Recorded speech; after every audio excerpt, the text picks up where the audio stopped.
There we go. I am recording now. Please feel free to turn off your video if you prefer not to appear in the recording, and we ask you to keep your audio muted, which we have control of here as well. If you would like captions for the event, I've posted a link to a free tool in the chat that will automatically generate captions on your computer. Before we begin, I'd like to acknowledge the land where the University of Iowa is located and where I am tonight is the homelands of the Chippewa, Iowa, Kickapoo, Menominee, Miami, Missouri, Omaha, Osage, Oto, Ottawa, Ponca, Potawatomi, Sac and Fox, Sioux, the 3 affiliated tribes, and Winnebago nations. The Omaha tribe of Nebraska and Iowa, the Ponca tribe of Nebraska, the Sac and Fox of the Mississippi and Iowa, and Winnebago tribe of Nebraska continue to thrive in the state of Iowa, and we continue to acknowledge them. I would also like to thank the support of our alumni and other supporters from the School of Library and Information Science. It is their generous donations that help to support this event and will continue to support events like this in the future. I'd also like to thank Allison Means and the University of Iowa Press for helping us to organize and promote the event, and our local bookstore, Prairie Lights, who have copies of the book and signed book plates available. I've posted a link for you in the chat. Colleen Tyson will be moderating our conversation this evening, and we'll take your questions towards the end of the conversation. Please feel free to share your questions and comments in the chat, and she'll collect those for the panel. Colleen, I'm very excited to share, is a lecturer at the School of Library and Information Science at the University of Iowa. She previously worked in outreach for special collections at Syracuse University and the University of Iowa, creating a community across social media platforms united by the love of history as told through tangible historical objects like illuminated medieval manuscripts, miniature books, historic letters, or fanzines. As part of her Nerdfighter life, she worked on the Road to Nerdfighteria project team, collecting stories of how people found the community. So thank you, Colleen. I'm so excited to be here today, bringing together this incredible panel and bringing them your questions so that we can all have a conversation about this exciting book. First today, I want to introduce Jennifer Burek Pierce, who is an associate professor of library and information science here at the University of Iowa. She's the author of What Adolescents Ought to Know, Sexual Health Texts in Early 20th Century America. She lives and writes in the Midwest. And of course, she is the author of the book that we're here to discuss today, Narratives, Nerdfighters, and New Media, now available everywhere. Maia Ledesma is a video editor at Complexly, Hank and John Green's online video company known for producing YouTube channels like Crash Course and SciShow. Since moving to Montana, she's created videos for Sexplanations, Nature League, and Animal Wonders. And Maia has been an active member of Nerdfighteria since 2010, and she's constantly in awe of the community's ability to harness the power of online collaboration for good. Zachary Oren Smith is also joining us today on the panel, and he writes about government growth and non-on-the-cob corn uses for the Iowa City Press Citizen. A Mississippi transplant to Iowa, he's written for the Muscatine Journal, Scalawag, Lith Hub, Mississippi Today, and the Jackson Free Press. In 2007, Hank and John's Brotherhood 2.0 project taught him how to internet. So welcome our panel for today. To lead us off, oh, thank you. To lead us off for today, we're gonna start with Zachary. And Zach, could you tell us how you became aware of Nerdfighteria and all of its associated media? Yeah, Colleen, thanks for having me. So I like Colleen said, I grew up in Mississippi and was and I'm the son of a military family, right? So I did a lot of moving around, a lot of new towns that you had to get kind of adjusted to. That was sort of the task of the day. And really, like my first in the sort of late 2000s, the first kind of moment I ever had with the internet community was kind of scanning.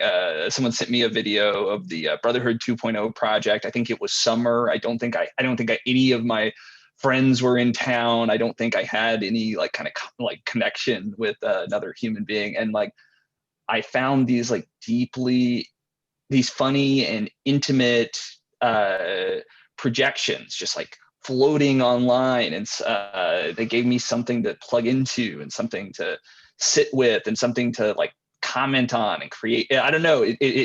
Challenge. It made the internet feel like something I could find myself in, and then that was how I found Nerdfighteria. Right. It was the first time I'd seen the sign on the interstate, and I decided I was going to pull off on that exit. Maia, how did you become aware of Nerdfighteria and its associated media? Yeah, in 2010, I had graduated from college, just had my first real adult job, and I was looking for something to sort of fill the void, fill the free time between 5 p.m. and 9 a.m. And that's when I discovered, I guess, internet communities and internet culture in general. Before that, I was very much not a citizen of the internet. I pretty much had like a layperson's understanding of what it was. And so, I was bored one night, as many of us I think were, and just like searching on YouTube for videos. And I discovered my first YouTuber, who was a young man called still called Charlie McDonnell.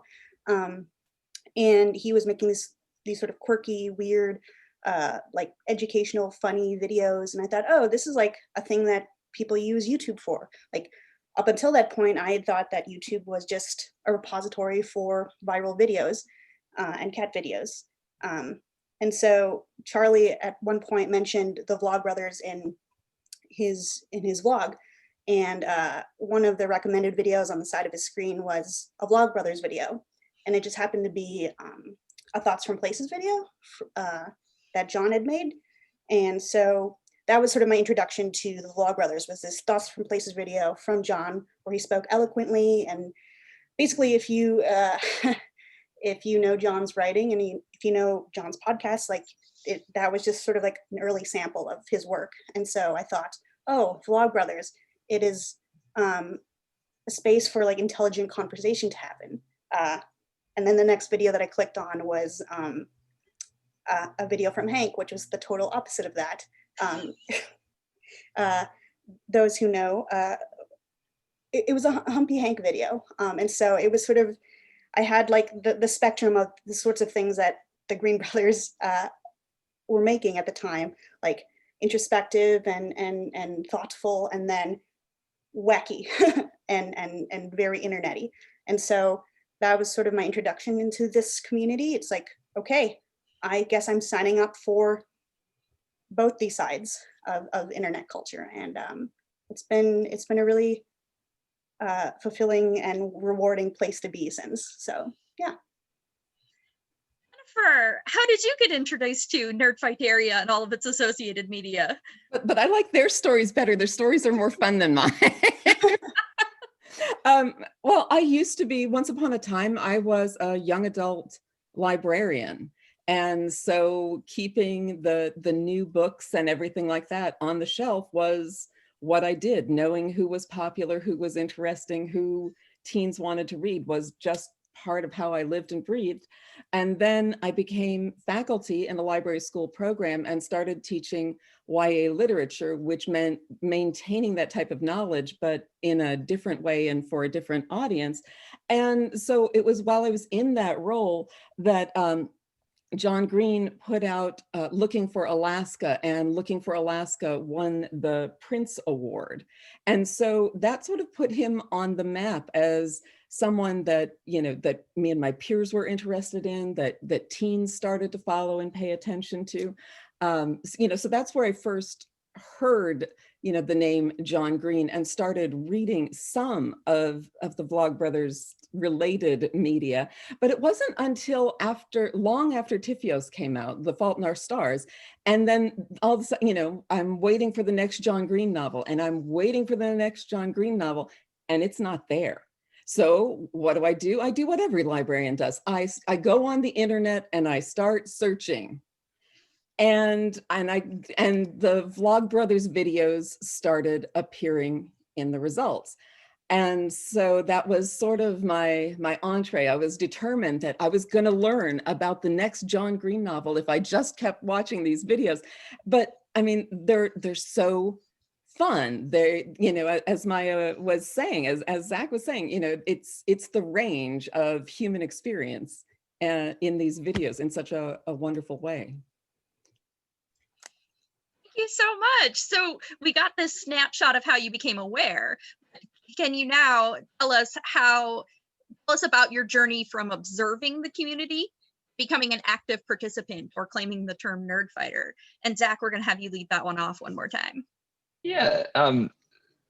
So if you do a deep search of the internet, you're going to come across like 60 or so semi-weekly videos of me talking to a camera, a thing I did about 2 years after like running into the Vlogbrothers site, because I had found, with the what I'm hearing from Jennifer, from Maia, there are connections that you just kind of like find your way into, right? It's the 5 awesome gays. It's Charlie is so cool. Like these things. There's this snowballing effect where you begin watching through all these like approximately 4-minute videos, and find yourself just like really kind of challenged to do it yourself, right? You kind of want to speak.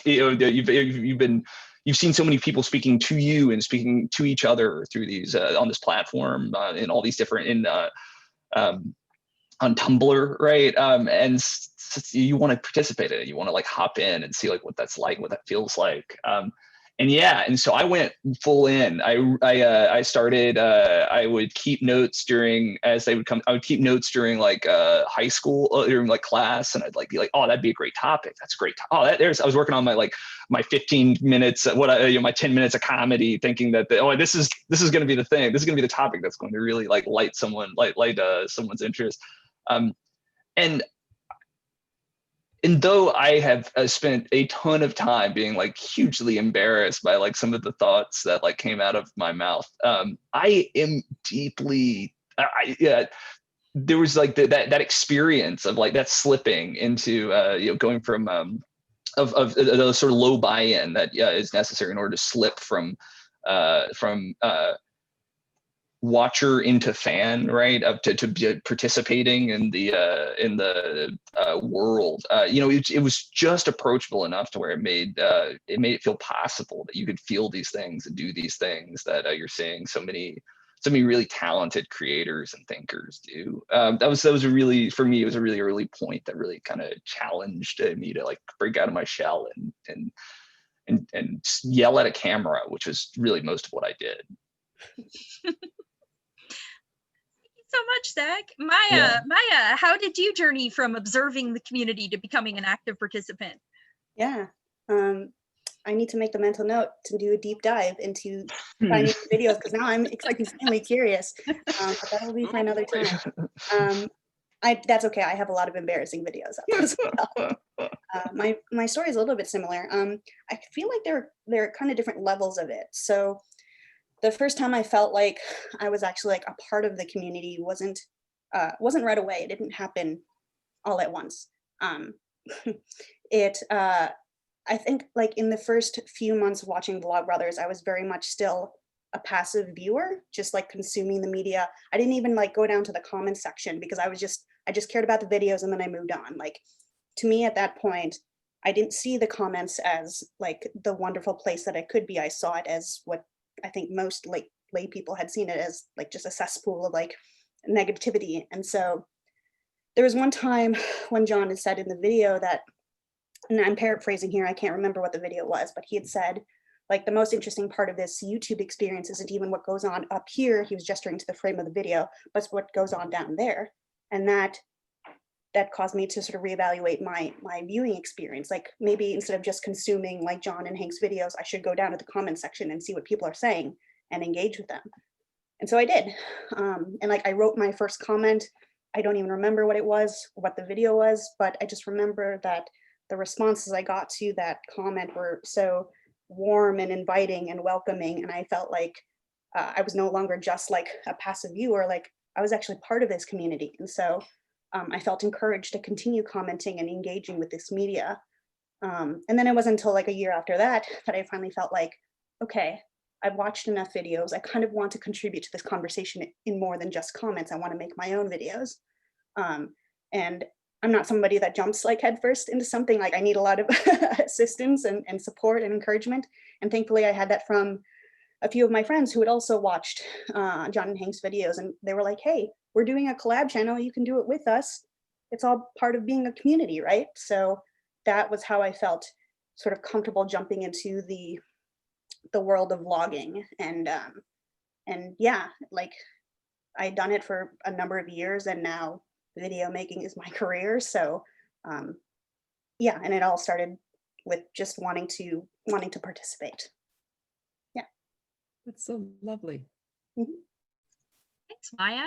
All right, Jennifer, how did you journey from observing the community, which you did in a much larger way, preparing for this book, to becoming an active participant or claiming the word Nerdfighter? I feel like this is one of those, and now for something completely different, or one of these things is not like the others moments, because I am not a video maker. I feel like the Luddite in this virtual room. Because, I sort of made that move from sort of watching sporadically and looking, for the answer to my question, to just like really waiting for those videos to come out and sort of watching the conversations that develop through them, and the thinking and the ways of engaging with the world. And so, one of the things that will do is lead you to P4A, the Project for Awesome, that annual charity fundraiser.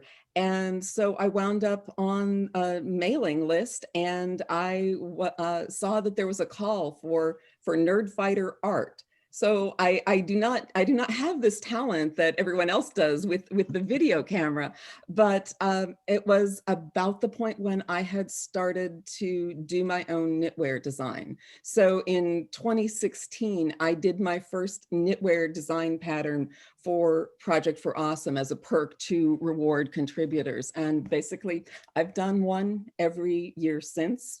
I've got one for 2020, and since we're sort of skipping 2020 and moving into 2021, I'm currently at work on 2 knitwear patterns for this year's P4A perks. Thank you so much. All right, Jennifer, I'm going to aim this next question at you to start with. We're going to segue into more book-related questions, and then Zach and Maia, we'd love to hear your thoughts as respondents. So Jennifer, what were some of the challenges of writing this book in a way that makes it accessible to scholars, but also to Nerdfighters? Well, I mean, I think your question is a very succinct way of basically like talking about my fundamental goal for this book, because I wanted it to be seen as real research. I wanted it to be something that academic researchers would look at and recognize as fitting into the discipline of the history of readers and reading and associated fields like that. But I was always very determined, very interested in the idea that it should be readable by people in the community. I didn't want it to be full of jargon. I didn't want it to be something where you had to be, versed in postmodern theory in order to make sense of it. So it was always this sort of, trying to do 2 things at once and hoping that they work together, that they make sense together in the same book, has been my aim from the start. Zach, I saw you on mute, so I just assumed you wanted to talk next. Now you have to talk next. Yeah, well, I was going through in preparation for tonight. I was like sort of tearing through some pieces in the book, and one of the I came across the section. I think it's in the final. I think it's in the final sort of chapter of the ethnography. It's the you have this like a sort of like a narrative. You slip into this narrative explanation of the feeling of being in the room as John begins singing Odd Sang Line, right, for the Tiffios, or no, it was Turtles. But it was we're here. Turtles All the Way Down. Yeah.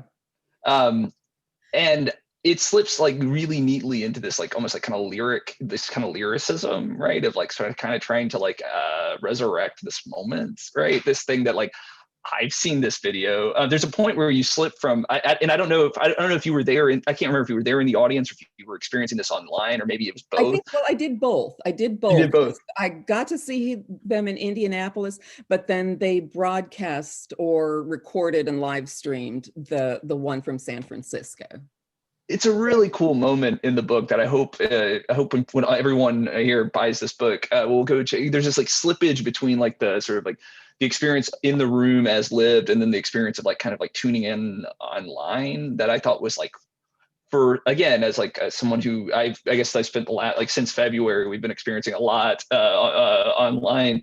Felt like it hit me in a really like strange way, right? Just this like kind of like slippage between the what is the real, what is the online, what is the kind of blurring the lines between those two, which is a lot of fun. Well, thank you. Yeah, as someone who does not come from your sort of academic world, like I found the book really easy to read, and it was just nice to be written about, I guess, and represented in such a thoughtful and accurate way. Like for me, as someone who has been a part of this community for so long, I still find trouble trying to describe it to people who don't know. But I thought that the way you approached the community and how we interact with each other was, I don't know, you were able to describe it in a way that makes it feel accessible to a number of different people. So thank you for that. Oh, thank you. Yeah, I mean, and I think part of it is that people like you were willing to talk to me. It's not just me, reading news articles about John Green and following the Vlog Brothers and reading the books and stuff like that, and reading academic articles on reader response theory and stuff. It's because people like you and Kyle and Valerie and other people were willing to talk to me and trusted me with your stories, that this book looks the way it does.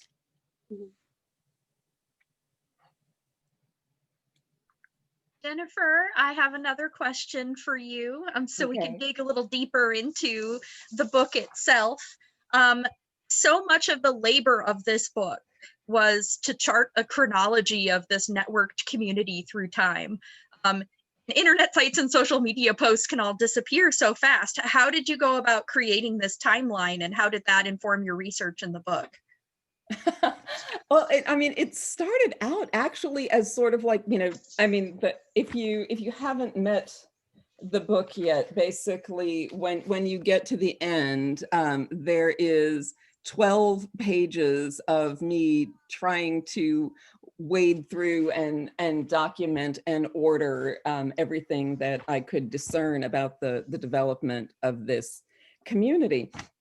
And part of it was that, as someone who is sort of entering late, you can watch videos out of order, videos that you find on YouTube, they don't recommend in chronological order. So there was a lot of basically sort of trying to figure out what happened when. And so, it started out almost more as like notes to myself, so that like when I was writing, that I would make sure that I had put an event in the right year, or, this sort of thing, or look at relationships between, when a book came out and when there was an IRL or in real life gathering, so it's like sort of my notes initially to try and just sort of guide, how I was organizing and how I was thinking and how I was beginning to understand the community. But it really grew and started to feel like a substantial thing on its own. And it got to the point where it was a research project, aside from all of the other types of research that were done, just sort of getting the pieces and sort of trying to find the pivot moments and the significant episodes. It became something that really reflected a fairly substantial investment of time and effort.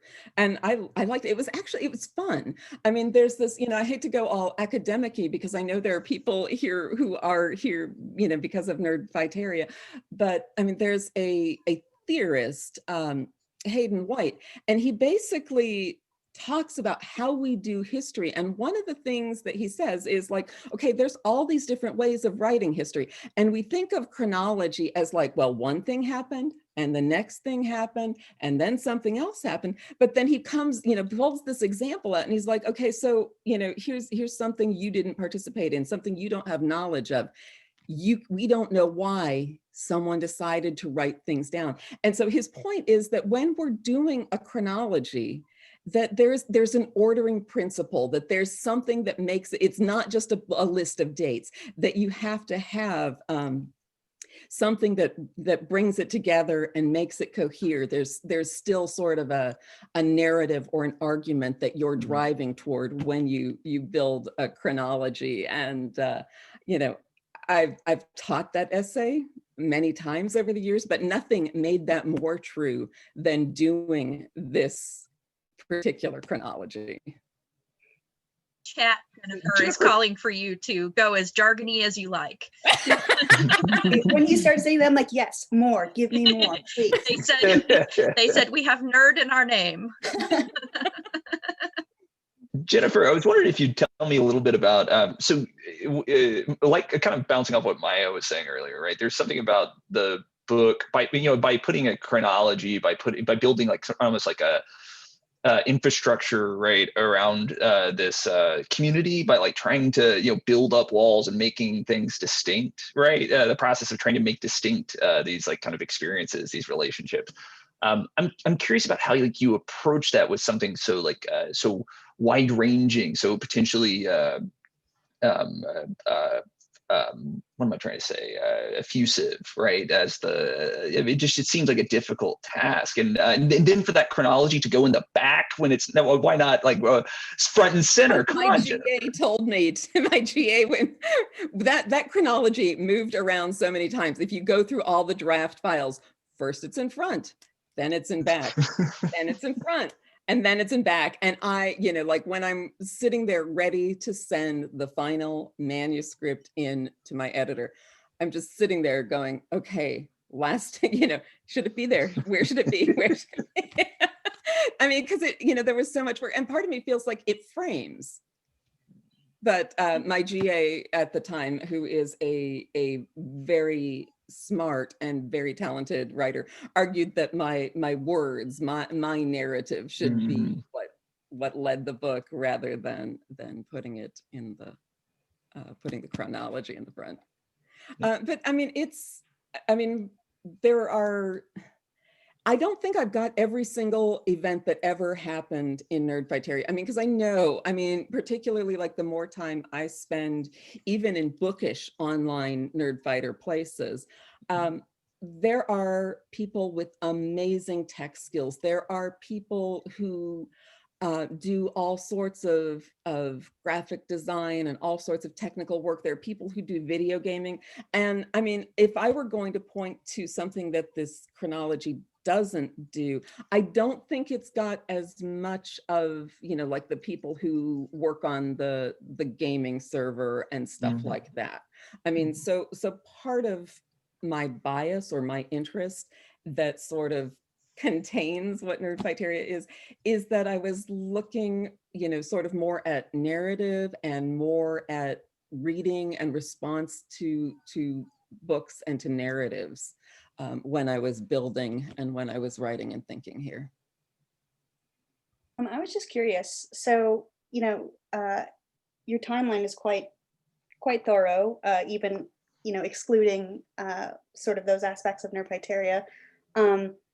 When you didn't have like print or video sources to go to verify those certain pieces of the timeline, how did you go about, I guess, filling in those gaps of the timeline?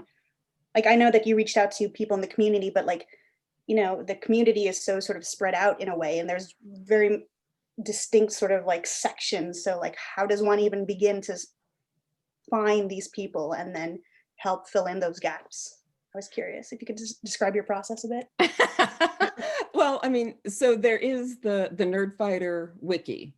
Yep. Which I took as the repository of that which is Nerdfighter, but it doesn't, believe it or not, I mean, the amount of work, if you think my chronology is work, to me, that that wiki is an amazing piece of work. That is just the biggest testimonial to people's efforts and investment in community, and I love it. But at the same time, I would periodically look up something or look for something that I was trying to know in order to, like get a term right or to try and fix a date or something. And I couldn't sort it out. I couldn't figure it out. And so what do? There's the contact page administrator, or, whatever that button is down at the bottom. And so I sent that email off saying, hey, this is what I need to know. I'm trying to figure this out. I'm writing this book. I need to know this. And Kyle Barr very graciously got back to me rather quickly. Oh, yay, I can't always watch the chat, but it's like, yay, Carl's here with me, yay. I just saw that in the chat, yay, I'm so happy.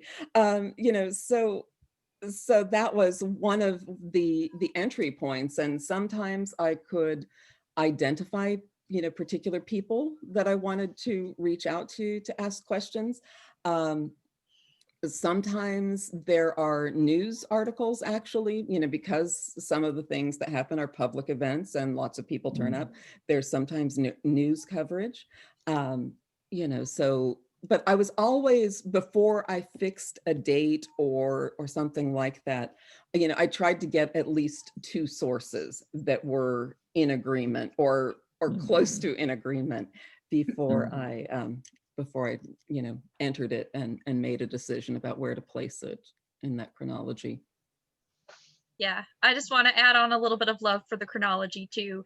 As someone who started watching videos in the community in 2010 or 2011, I had the really interesting experience while reading the book of I was watching all the old videos while watching the new ones, and things that I thought happened at once actually happened in totally separate years, but I experienced them all at the same time because of the order that I watched things in. So it really helped me sort out things that I thought happened at the same time that didn't. We want to keep a focus on the book, so I'm going to segue into our last question about the book itself. The heart of this book is an investigation of readers. So what has the way reading is at the heart of this community affected your perceptions of the community? It's a fascinating question. And I mean, I would say that the study both affects my perception of the community and it affects my perception of reading and how we think about reading. Because I'm old, I am an old person, and I have a pretty conventional education. My master's in literature is from a Jesuit institution. So I grew up with close reading, and there's a right answer to the text, and all of these types of ideas that there was a good way to read and there were wrong answers in reading. And so a part of what I came away with after reading about Nerdfighteria and watching these videos and talking with people is basically to really sort of jettison some of my intellectual training that I had just sort of, it had become background or backbone for me. And yeah, I ended up shifting gears and really becoming much more attached to reader response and believing that what the readers have to say is what's interesting. And I mean, you asked about how I think about Nerdfighteria as a community. I mean, this is a marvelous group of energetic, thoughtful, invested, passionate readers, people who are interested in stories regardless of their format. Yeah, it's a wonderful place to be. Lots of people. I mean, I would say that basically, that Nerdfighteria teaches me about reading and about how to think about books and things like that. Yeah, Maya, I'd like to segue over to you to bring you in on this question as well. Yeah. What was your response to the reader, to the book's presentation of Nerdfighteria as a community of readers? Yeah, I mean, I would agree with Jennifer. Like, it sort of shaped, my idea of how I guess readers can be not just consumers of these works, but also like contributors, I guess, right? Being able to discuss these ideas and have and come away with their own interpretations. Like I think about how John would always say, like, books belong to their readers, right? And so I think focusing on like the reader response and how there are other ways to sort of like come away from reading. And actually it's sort of it has me thinking about Nerdfighteria as a whole as well, and how there isn't like one right way to be a nerd fighter, right? Like having John and Hank say like this is what a nerd fighter is, like that's never been the case. He always leaves it up to the community, right? And like we get to decide what it is to be a nerd fighter. And so I kind of think it's like it's interesting parallels there, seeing like how I don't know, it's lovely is what I guess, not so eloquently, but yeah. What was your response? Yeah, I think of like fandoms as being like deeply challenging, I think, for so I write for like a newspaper in my day-to-day, right? And I read a lot of books from big publishers, and I consume media from big production houses, and there's like it's institutions, I think, that make a lot of the things that we touch, or that we watch, that we listen to, right? And I think of fandoms as being like these really deeply challenging places where the rules of media consumption are like flipped in some way, right? They're twisted in some way, right? Where the suddenly the intimate video, Maia used the phrase collab channel, a phrase I haven't heard in so very long. Where the sort of like daily diaries of these people that you've just been watching for 4 years, right, become as deeply moving, as deeply affirmational, as deeply like upsetting, like frankly upsetting as anything I could, that any $1 million big budget film or podcast or anything could be, right? And I think that that is I think it's challenging and really exciting, I think, for as a young person trying to make things, right? Maia, I'm sure you can speak to this too, right? Like just trying to create in a world, right? Like the idea, the revolutionary like twist of fandom, right, is that these institutions make No, Zach, come back, Zach. Did anybody have this on their bingo card? oh, you're back, Zach. Can you just sum up your last bit, because you cut out for just a bit? No. No. Oh no. Zach, we might have to come back to you. Is there a way to? You're is back. he back? Zach's back. We're going to give you one more shot. Zach, can you hear us? Oh, he's muted. Okay. One Okay, last nice. shot. I think it might be best to move on. I don't trust my internet connection anymore. Okay, It's betrayed me okay. once too many. Well, we're probably still going to come back to you in the Q&A, so save up your internet as best you can. Yeah, absolutely. All right. Well, Jennifer, we've got a question for you in the chat from Simone Murray, who's wondering if you had to classify your book in a particular academic discipline, what would it be and why? I'm going to cheat with that because I would say that it's the history of reading, the field that Robert Darnton articulated in his essay. What year is that from? Was it 82? But I mean, and I guess, for those of you who don't do that academic field, the reason that it's cheating to say that or to choose that is because he argues that the history of reading is inherently an interdisciplinary field. I mean, because yeah, I mean, I think it's intersecting and drawing on the literatures of a bunch of different fields. But I mean, if you want to talk about a place where I feel at home, in terms of the people I talk with, the conferences I go to, you know, that would be SHARP, the Society for the History of Authorship, Reading, and Publishing. And so for me, you know, it's both trying to, you know, be true to the community, but also, you know, I've presented some of the work that you see in this book at SHARP and affiliated conferences. And so if I were to have to choose one academic home, I would choose that one. Thanks. From the chat, from Eric Henderson, we have a question about, I don't know anything about what a Nerdfighter was until tonight. What's one of your most memorable collaborations? If anybody wants to, any of our panelists want to talk about a memorable collaboration that you've had. I think Maia should start, or you should start. I think one of the two of you should start. I mean, it's hard to narrow it down, right? I mean, I guess I could talk about a few. Like the first one that immediately comes to mind was the Road to Nerdfighteria, which is a project that I worked on with a number of good humans, Colleen included, and where we sort of documented the stories of people, like how they came to Nerdfighteria and what Nerdfighteria meant to them.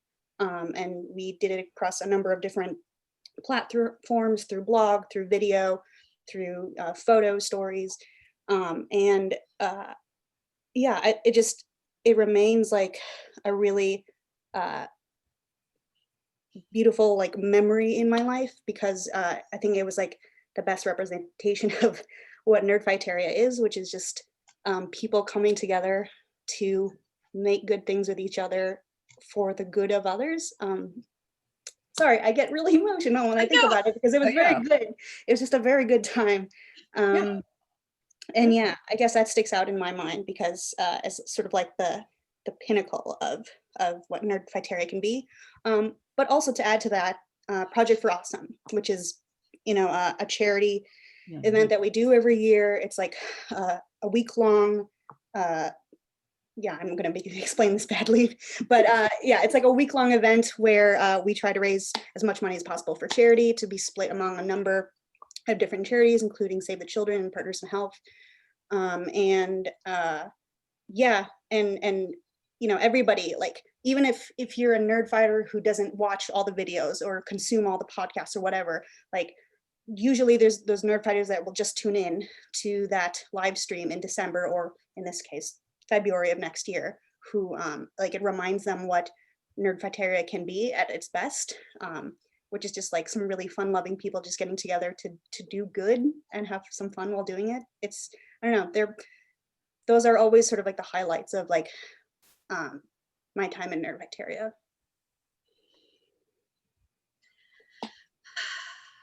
Jennifer, we have a question for you in the chat from Micah Bateman, who's wondering how studying reader response changes when you're looking at fandom. At a fandom.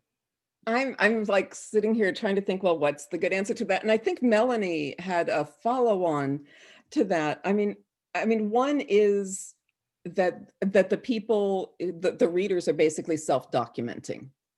Is one thing I would say, that, you know, that you have people who are invested in making and in storytelling. They've got things to say. They are producing their own media, you know, so there is certainly that. And I mean, did Melanie have a question that followed on to that? I'm not always really good at being able to track the chat. Yeah, so it was, so in building on Micah's question, how does studying reader response change when you're studying digital or online fandom communities? Basically, your data, the things you want to see can disappear. You know, people take down sites, they take down profiles, servers crash, you know, all sorts of things happen. So I basically, there's no institutional preservation to help you get the things that you want to see, to tell the story you want to tell. Jennifer, was there like a research rabbit hole that you went in, one of these, whether a website that was shut down or had been pulled down, some video that you were searching for? Do you have any story like that? Well, I mean, when we were in copy editing and proofreading, the Nerdfighteria wiki went off line. It was gone, you know, so like I've got a copy editor saying, you're giving me a URL, this URL doesn't exist. Or, you know, like if we're trying to fact check something and my original source was the wiki, it was just sort of like, oh, hello. Mhm. Yeah, well, as an as someone with archives background, that is certainly also segueing from what Maia was talking about. Just spoiler alert, I'm pretty sure it's back now. Okay. But drawing on some of these things we've just been talking about, one of the things I did want to ask you about, because Maia and Zach, we were all talking about the community that documents itself. You know, so there's the Road to Nerdfighteria project where people are telling their stories of how they found the community and recording them that way. It's also a community where Hank Green puts out a survey every year, sent out to the community and collecting survey data. So I was wondering, Jennifer, if you wanted to talk a little bit more about how you used this self-documenting data, you know, to inform your research for the book. Well, I mean, you know, just briefly, because I feel like there's like this flood of things happening in the chat in terms of questions, but those questions, you know, at times the stuff that Hank is asking about in that survey is very reader intensive. I mean, there was one year when it was like, where do you get your books? Are you borrowing from the library? Are you buying them? Are you getting them from a friend? And I was just sort of like, practically a buzz, you know, with like, yes, tell me more, you know, but there's also a lot of open-ended questions about like, who are you reading right now? You know, who are your favorite authors and things like that. I mean, so even though it's a video channel, I mean, reading is definitely embedded, you know, in it. So I scrolled back through the questions and I missed one a little while back. So I want to make sure we get to Cynthia Davis's question. How would you incorporate Nerdfighteria in a youth services library? And what age would you feel comfortable beginning with, and where does that track? You know, I have actually seen a librarian. I both talked with her in a server and then emailed with her a bit, but there is the reading group Life's Library, where every 6 weeks there's a new novel, or I mean, some of it's nonfiction and there's even been poetry, but and it all happens, all the discussion happens in an online server.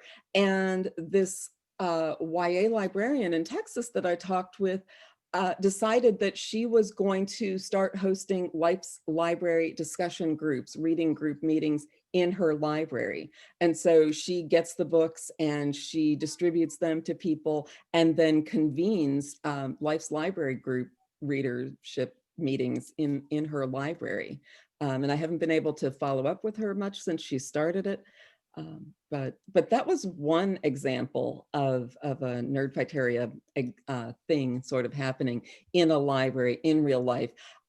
Because of the books, I mean, some of the books have dealt with, with Syrian refugee situations, like a series of narrative testimonials from Syrian refugees.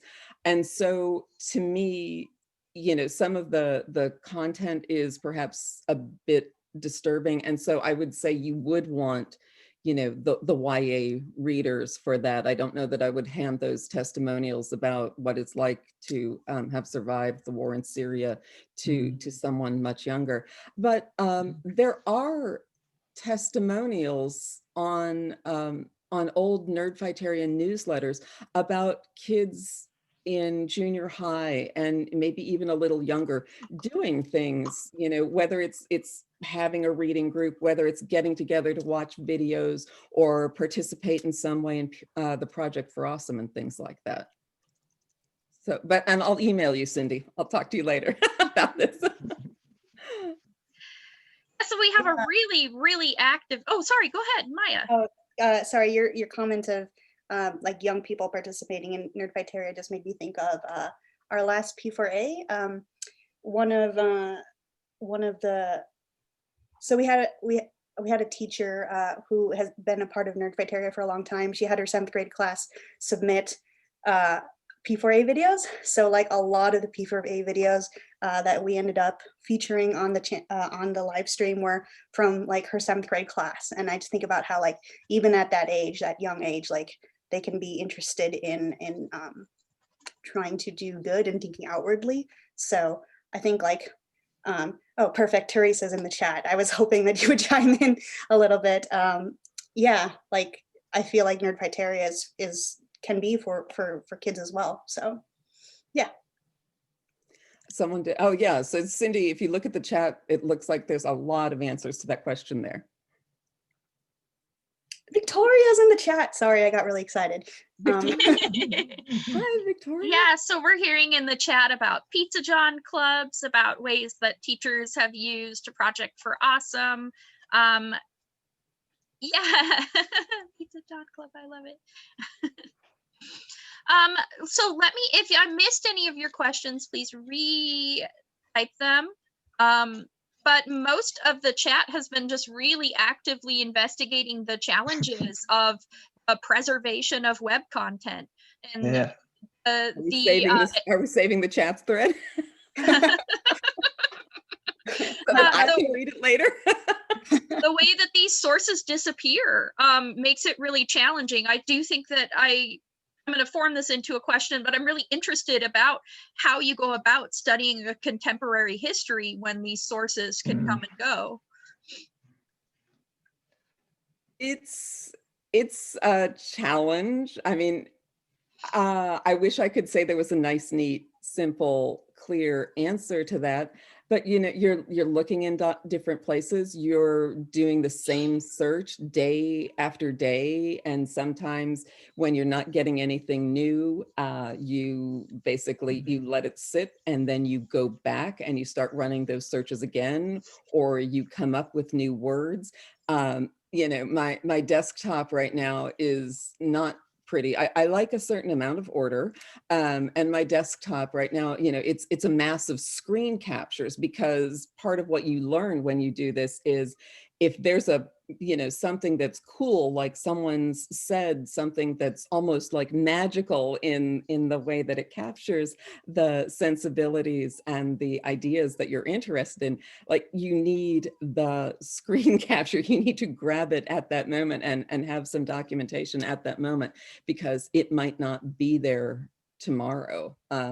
I had a colleague who's much more computationally inclined than I am, and I was going to start a new project, and she said, "Oh, I can scrape that for you. You know, I'll build a program and we'll just set that up to scrape on a regular basis." And basically, by the time she generated the script, it was gone. It had been taken down. So yeah, so it's sort of like, yeah, it's primitive, it's not tech savvy, but you live in the world of the screen capture, and you do a lot of emailing. Sometimes people get back to you, sometimes they don't. So I think I'm trying to read Simone's Yeah, question. we have another great question in the chat for you, Jennifer. How important is it to talk with fan reader communities and not to them? I think it's absolutely important. Oh no. Sprawling, there are so many potential people that you could see as part of it.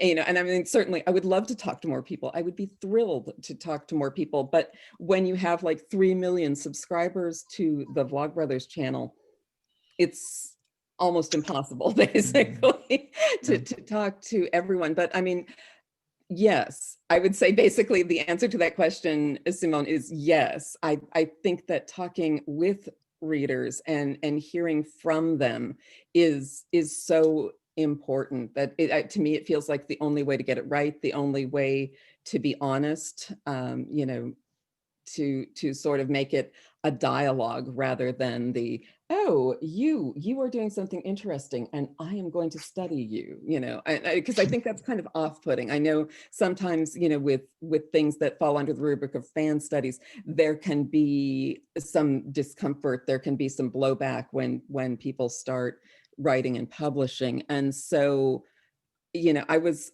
really wanting to not be off-putting to the people who are part of a community that I would say I'm also part of. We're coming upon the end of our time, so we've got one more question in the chat, and then we'll go to one wrap-up round to all our speakers, and then we'll wrap up for today. So the last question in the chat, I wanted to ask you if you still watch the Vlog Brothers videos, and if you have any thoughts or comments to share about how they, as producers of their content, has responded to this complex present moment. Asking as someone who's watched them most since last spring and found some humanizing comfort in watching their honest navigation of our pandemic plus content. Yes, Tuesdays, Fridays. I mean, occasionally things get busy and I have to catch back up, but yeah, I am very much still watching the videos, listening to the podcast, looking for the next book to come out whenever it comes out, and things like that. But yeah, no, I mean, there are some parts of what they've said. I mean, to me, there's just so much that you could talk about, so many different threads within that. I mean, when I watched Hank produce, like there was not only the update of the videos of how to vote in every state, but then, I'd see him on Twitter and I'd see him on other platforms, and he's like, okay, tell me what your election questions are. What do you need to know about voting? So he didn't just help build those videos. He was out there using his social media and interacting and hearing from people and trying to get them the information that they needed to feel confident as voters and as citizens. And to me, that was just so profound. That there's, and there's everything from things like that to, now there's this sort of Nerdfighter sort of meme-ish thing about, gesticulates, about, well, there's all this, gesticulates, that I see people using, because we are in this very, complex present moment, as you put it. And so there's a Vlog Brothers video where John just sort of helplessly sort of gesticulates and says, this, so yeah, gestures and everything. Thank you. It's like, yes, the right words that I need fell out of my head, but the readers have them. The readers and the viewers have them. And seeing them migrate to other platforms has been really interesting. John to the Anthropocene Reviewed with the podcast, and then I'm thinking I just got done watching Hank on TikTok, right? And if you want someone who's really doing the great thinking on how the medium of TikTok impacts the message of the videos I consume hours of every day.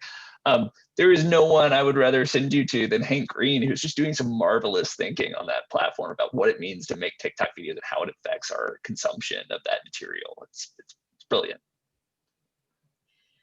We are quickly coming to the end of our time. I want to go around to our panelists. Do your homework. Sorry, that was funny. From TikTok.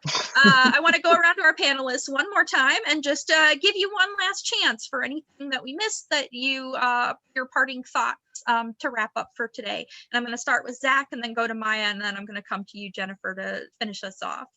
Zach.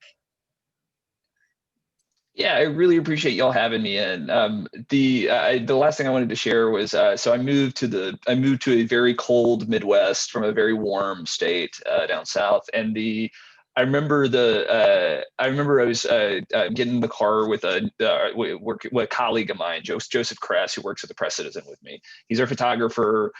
We need him for everything we write, right? So I hop in the car with him to go on assignment, and I remember as I'm throwing my gear in the back seat of his car, I see on the window, his rear window, the Pizza John decal, right? Just a little rocket went off in my head, right? It's just this moment of shared experience, right? That with when you're in a foreign place, in a foreign climate, among these strange Midwesterners, right? It can be for me, it was a very alien experience at first. And to have that moment of connection, right? Just here is this shared experience, here is this community, here is this kin. I just cannot tell you what that means. And that is part of that fandom, right? That for me, that is the draw of it, that shared experience that we've built up over time. And it is just such a pleasure having this book come out and seeing it become sort of incarnate in this wonderful way that Jennifer has made for us. So thanks. Maia. Zach, your story reminded me of, there's one time I was wearing like a "Don't Forget to Be Awesome" t-shirt, but the "Don't Forget to Be Awesome" was in such small print that unless you like knew the designer, you were looking for you wouldn't see it. And I was at the movies with a friend, and they had brought their other friend with them. And I'd not met her other friend before. And she just takes one look at my shirt and she goes, oh my gosh. And like, we had that moment of like, you know what I'm talking, you know the thing. And like, we just had this like instant bond, having never met before, and like ended up like spending the whole movie, like just talking about Nerdfighteria and YouTube. And like, that's sort of like the special thing about this community, is just like, you can run into somebody like you've never met before and have that instant connection. Like, you know, the things that I'm talking about, and we're kind of on the same, level. And I don't know, it's just a beautiful place. And so if you were a person who has never heard of Nerdfighteria before, please, dive into it via this book. I would recommend it. And watch some Vlogbrothers videos, maybe listen to a few podcasts. There are many ways to get into it. Just find the medium that works for you. It's a wonderful place. Please join us. Jennifer. I feel like I should take out one of those missed connections ads someplace, because there was one time when I wore a Pizza John shirt to physical therapy, but of course, physical therapy sort of takes your head into a completely different place. And so I walked out after physical therapy into the lobby, and this woman looks at me and she just smiles. And I'm like, well, that's friendly. And then I realized, like, when I walked out of the lobby to my car, I was like, and looked down, I was like, she saw my Pizza John shirt. There was a Nerdfighter, and I missed it. So I don't know that I've got great summative moments and stories like Zach and Maia, but I guess what I would say in conclusion, at least for now, is to thank you, to the three of you, to my department for hosting, to everyone who's turned up, to Victoria, I think joined us, who's certainly been helpful to me, and to Nerdfighteria as a whole. Thank you so much. Yeah, thank you for the opportunity. This book is available now at Prairie Lights or your favorite local bookstore. You can also ask your local library to purchase a copy. Yes, please support your local bookstore. I will note Prairie Lights also has signed book plates, so if you would like a signed copy of the book, they're really beautiful and nifty and match the cover art. I was lucky, and I guess you can't see that. Was lucky enough to get one too. Wow, the problem with virtual backgrounds. But yes, thank you all so much for being here tonight, and to all of our panelists. This was amazing, and it has been a real pleasure being a part of this event and organizing. Thanks again to all the supporters of the School of Library and Information Science. I see a lot of art students here and some familiar names, so it's exciting to see that community coming together too, as well as all of you that are here tonight. Yes, we'll hopefully have more events again in the future, and hopefully lots of places for everyone to connect via the Nerdfighter community. I should thank Kara as well. You saw Kara briefly at the beginning. Kara Logston helped me run the tech behind the scenes, so I'm glad we got through smoothly, and only a small blip with Zach, but we're made it through the evening. So thank you all so much. Have a great night.